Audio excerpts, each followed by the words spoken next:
რაღაცა დიდი საქმე გაქვთ ოჯახში გასა. აი რემონტი უნდა გააკეთოთ ბინის. ხო? Am naiktot matsivare da zveri ღირს. Ბიჭო, დაადგეთ მაგე და ხო გაქვთ სახში, შემოსხედით ყველანი და იყოს ეს 4 წლის ბავშვიც იქა.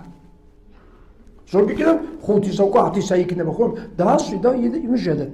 გვაქვს საკიდელი ესა და ესა და აბა ამდენი ფული და როგორი შეგვიძლია ვიყიდოთ.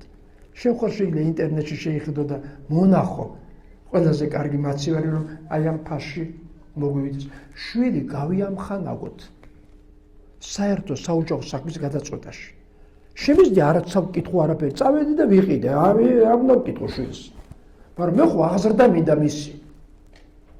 მაცივარის ვიდა ვარ ბავშვის აღზრდას მინდა და ხედი მეწობა გავიმასთან ვითათბირებ, კარგს მირჩევ, ღებულობ, არ მირჩევს, ვეტყვი აუხსნერ ეს არა და მოდი სხვა მოვნახო და სხვამგვარ სამაგეროთ რა მოხდა. ბავშვმა დაიმკვიდრა თავისი თავი როგორც თანასოფლებიანი წევრი ჩვენთან. და ამ პირობებში იზრდება და გახდა 15 წლისა. გახდა 17-ისა. როგორი იქნება ის ოჯახში?